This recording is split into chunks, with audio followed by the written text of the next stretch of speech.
子供が好きそうな、なんか可愛くていいですよね。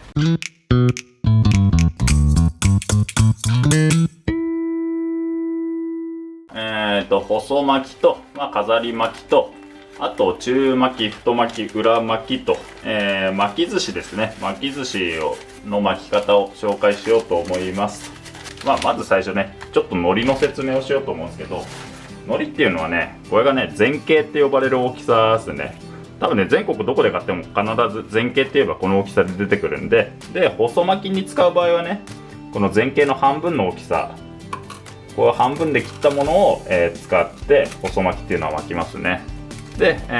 この半分の大きさね、半分の大きさの海苔をこの大きさだと、半菜って言いますね。なんで半菜の海苔くださいっていうとこの細巻き用の海苔が出てくると。ちなみに、前傾の海苔ね、前傾の海苔10枚が、1錠っていう数え方しますね。5錠っていうと、前傾の海苔が50枚分っていう単位になりますね。最初ね、細巻きの巻き方から紹介するんですけど、太巻きも中巻きも裏巻きも、全部ね、基本は細巻きをしっかり巻ければ巻けるんで、なんでね、細巻きだけちょっとしっかりめに説明しようかと思います。で、用意するのがこれね、これ手酢、水にお酢をちょっと入れたものですね。こうそのままご飯触ると手にご飯がくっつくんで、手酢を使いながら、お寿司とかね、細巻きとか巻いていきますと、わさびね、これは別にあってもなくてもって感じですね。はい、でね、今回はね、一番最初、かっぱ巻きを使って、細巻きの作り方を説明しようかと思います。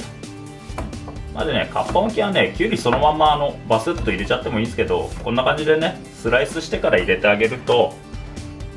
結構ね、食感、口の中できゅうりがばらけて食感が楽しかったりするんで、こうやってね、細く切ってあげて巻いてあげてもいいのかなとは思いますね。本当にこだわるならね、きゅうりの種の部分は使わないとか、あと軽くね、塩もみして水分抜いてから巻いたりしてもいいかとは思いますと。まず巻きす用意してもらって、で巻きすっていうのは裏と表があって、こっちのザラザラした方が裏で、こっちのツルツルっと平らな方が表ですね。でちなみに上下もあって、このね、タコ紐がついてる方が上で、こっちのね、なんていうのかな、まとめられてる方が下っていう使い方をしますね。このね、半菜の海苔を、巻きすの上に置いてあげますと。でここでね、これね、手酢をちょっと手につけてあげて、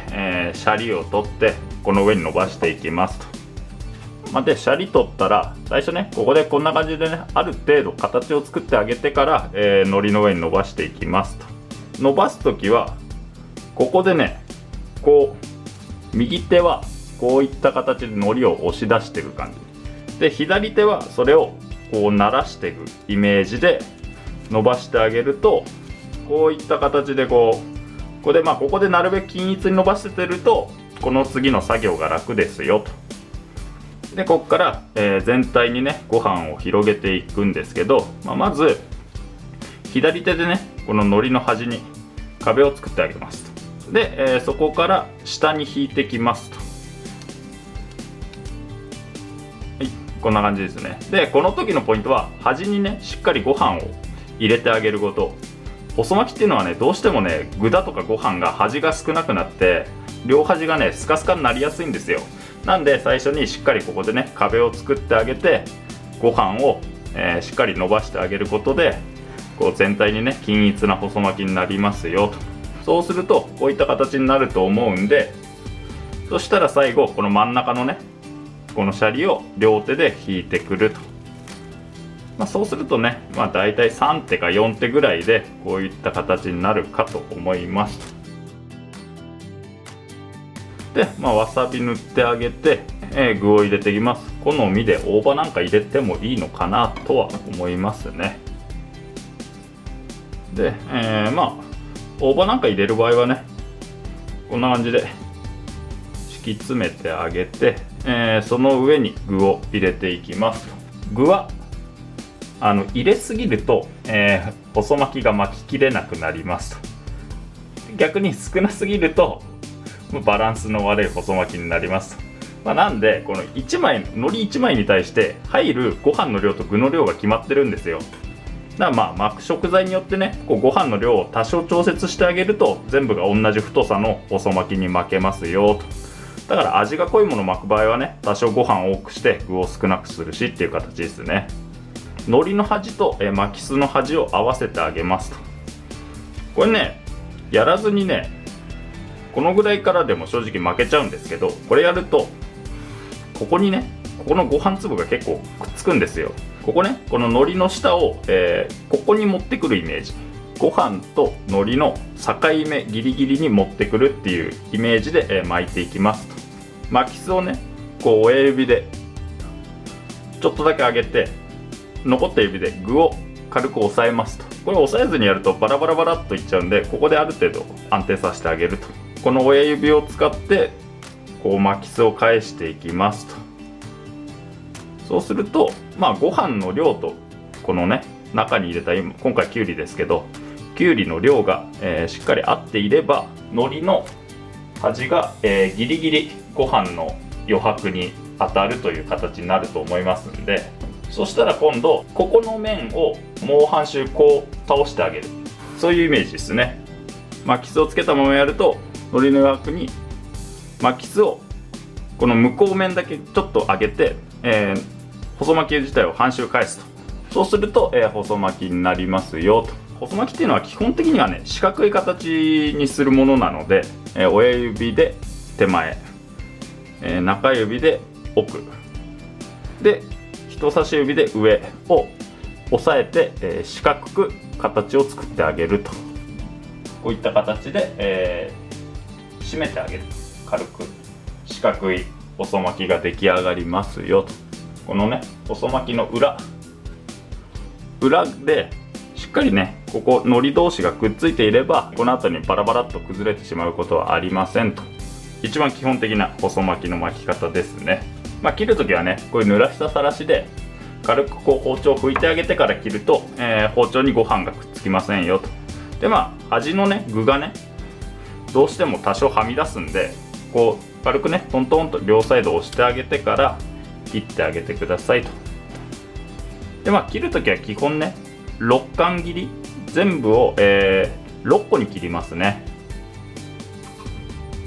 なんで、まず半分にしてあげて、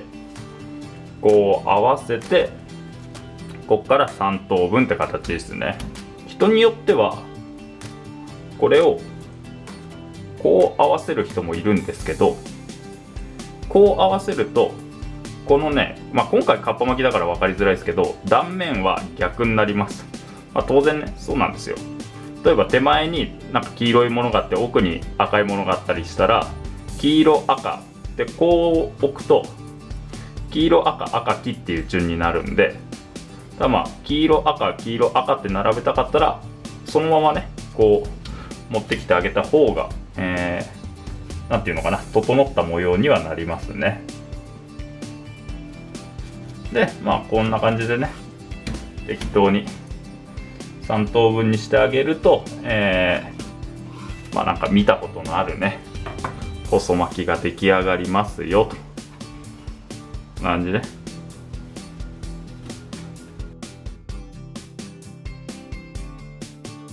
もう一回だけ細巻き巻くんですけど、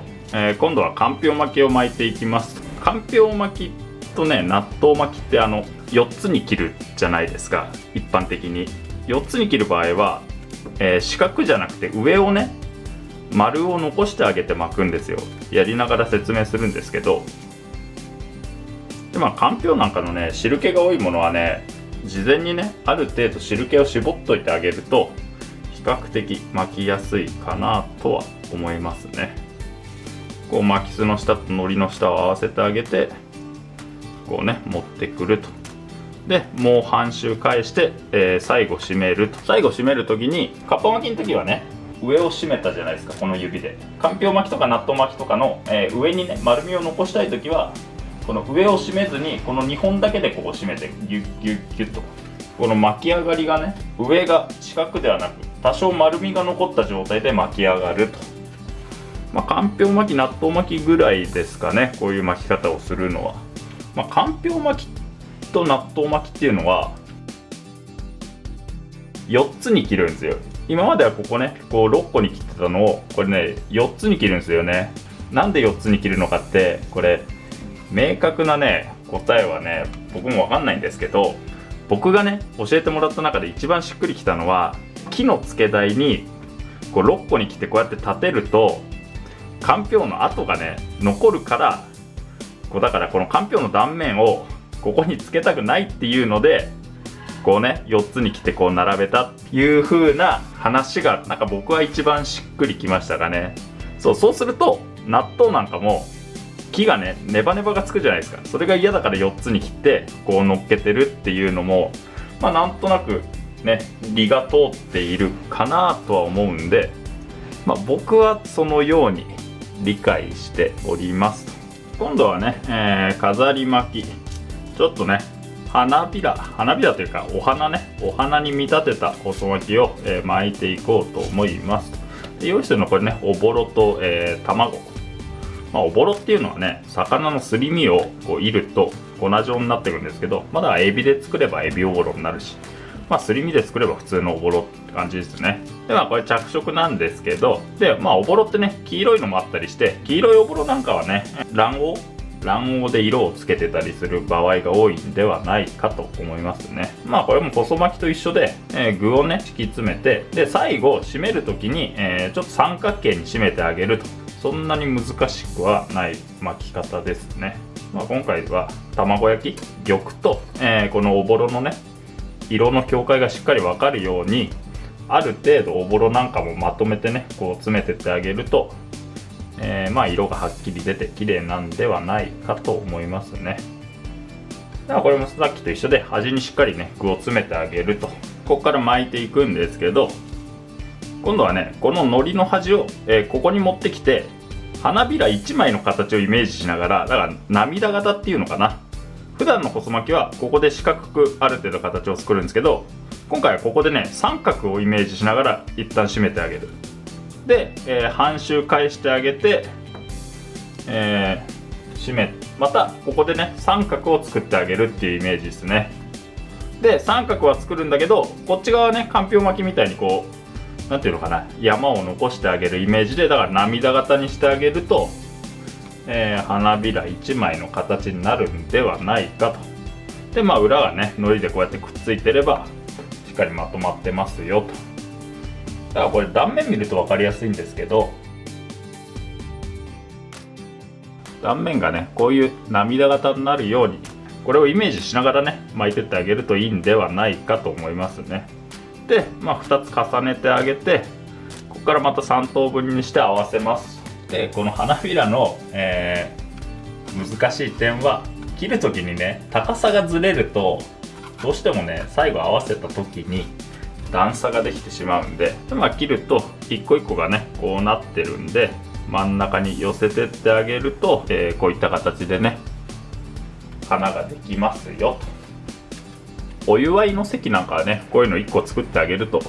なんか可愛くていいですよね。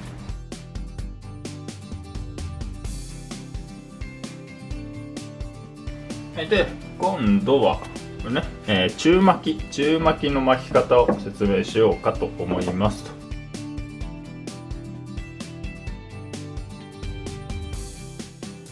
でね、中巻き巻くときはこの半サイの海苔をこう縦に使ってこうやって巻いていきます。太巻きはねここにご飯びっしり詰めるイメージなんですけど、中巻きっていうのはある程度このね余白に余裕を持たせて、巻いていきますよと。中巻きのメリットっていうのは、巻きすをね使わずにこう巻き始めることができるんですよ。だからこう同時にね2本3本進めていくことができるんですよね。同時に作り始められるっていうメリットがあって、例えばねお店なんかでランチとかで大量にね作らなきゃなんないと。でそういう時にねオペレーションを組むのが楽なんですよ。中巻きの最大のメリットなんじゃないかなとは思いますね。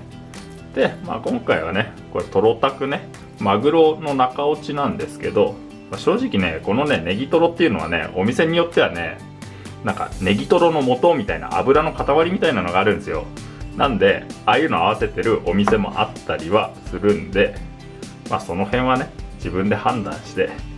食べてくださいって感じですね。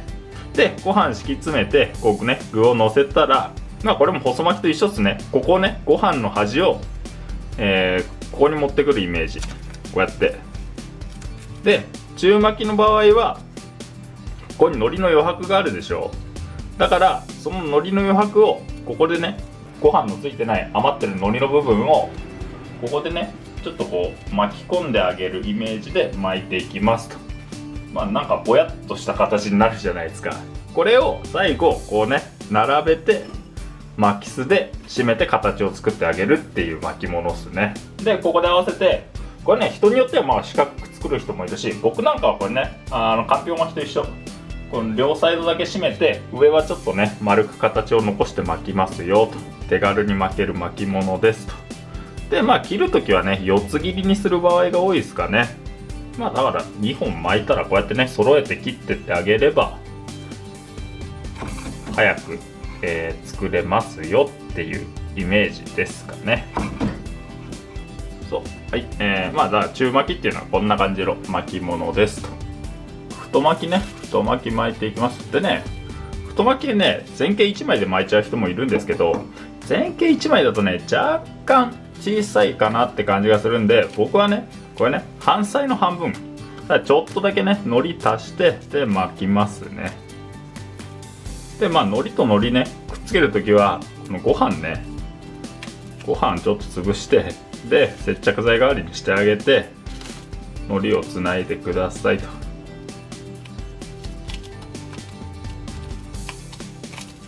ご飯の敷き詰め方なんかは細巻きと一緒っすね。量が増えただけで、端にしっかり入れてあげるっていうのと、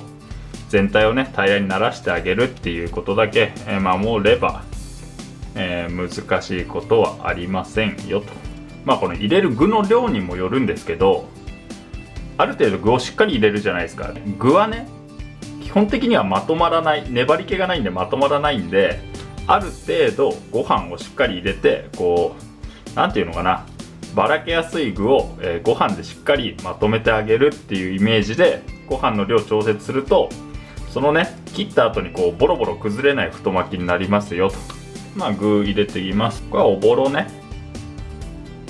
さっき飾り巻きで花びらに使った、色付きのおぼろですね。これはごま酢ね、香り付けにねかんぴょうとかしいたけとかね結構甘いもの入れる場合は意外とごまと相性が良かったりしますね。と、卵。太巻きを巻く時のねコツはね、この具をねだいたいねここだから2センチから3センチぐらい残してこうその辺に具をねまとめて置いてってあげるっていうのが巻きやすいんじゃないかとは思いますね。これきゅうりですね。こっちはしいたけ。これしいたけなんかはね、干ししいたけを醤油と砂糖とでね炊いてあげれば比較的簡単にできるんで、既製品のはねどうしてもこう保存性高めるために味濃くなってるんで、だからね家でさっと炊いただけでも十分しいたけなんか美味しいですね。かんぴょうと、この辺ね好みで何を入れてもって感じですかね。あとねこれはねカニ、太巻きはねエビ入れることが多いと思うんですけど、僕はねこのね甘い系にはねエビよりカニの方が合うんじゃないかなと、ガリ。あとねここにね穴子とかあれば入れてもいいかなって感じですね。と、これはたくあんですね。食感とかね塩気のあるもの入れてあげると味が締まるのかなって気はしますね。で、巻いていきます。巻くときは細巻きと一緒っすね。海苔の下を巻きすの下に合わせてあげてここに持ってきてあげるイメージで巻き込んでいくと。でね太巻きの場合はねある程度強めに締めないと先ほども言ったように具がばらけるんで、ここでね一旦強めにギュッと締めますと。ここから半回転させますよと。かんぴょう巻きパターンですね。四角にしないで両サイドだけ締めてあげて上に丸みを残してあげると。でこの時にね卵のね四角がしっかりね真横にビシッと入ってると結構ねかっこいい太巻きに、綺麗な太巻きになりますよと。太巻きっていうのはどうしても具とねご飯が多いんで締めた時にこの両サイドからはみ出すんで押して戻してあげる。だからさらしなんか使ってこうギュッとねこうね沿そうすると端がねしっかり決まった太巻きになりますよと。こうするとね、上からも横からも締めたことになるんで崩れにくい太巻きになりますよと。でね、太巻き切るときはね8等分ね、8等分なんで真ん中取っていけば自然とね8個になるんで比較的切りやすいと。両サイドはどうしても見た目が悪いんでこうやって最後こう真ん中同士合わせてあげると、綺麗に見えるのかなとは思いますね。で太巻きはね高さがあるんで意外とまっすぐ切るのが難しいっていうのが、太巻きの難しいところですかね。切るとねこんな感じになると思うんで、卵が真ん中に来てたりこうね色が入ってたりするとなんか綺麗なんじゃないかなとは思いますね。どうしてもこう切ると最後ね形がばらけてはくるんで、最後にもう一回ね軽く巻きすで締めてあげるといいんじゃないかなとは思いますね。なんでねこんな感じでね、太巻き完成です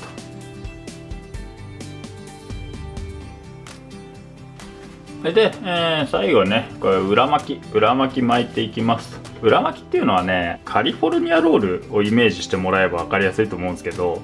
海苔をね、内側に巻いた巻物、飾り巻きの仲間だと思っていただければって感じですね。で裏巻きの巻き方は普通にご飯伸ばして、でこっからひっくり返して内側に巻き込んでいきますよと。カリフォルニアロールっていうとどうしてもねこう向こうで発達したように思うんですけど、この裏巻きがもともとあって、で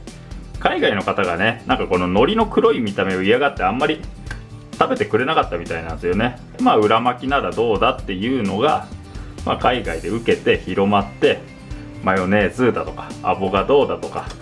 入れてなんか向こうで広まって進化して逆輸入される形で入ってきたのが、カリフォルニアロールっていう背景があるんではないかと。で今回入れるのはこれ芽ネギね。裏巻きはね特に難しいことはなくて、ご飯敷いて真ん中にご飯で芯作って具をのせたら、あとは巻くだけって感じですね。ここまで来たら巻きすで形を作ってあげます。ただ細巻きとね、中巻きとやってることは一緒ですよね。で最後こうさらしでねご飯がつかないようにしてあげてこう形を作ってあげると、完成ですと。裏巻きの一番の特徴はご飯が外側に来てるっていうことじゃないですか。ここのねご飯にね飾りをつけられるっていうのが結構メリットがあって、例えばねこれはとろろ昆布なんですけど、これなんかね周りを飾れるんですよね。こうやってとろろ昆布なんかをこう周りにまぶしてあげればなんかワシャワシャっとした見た目になるし、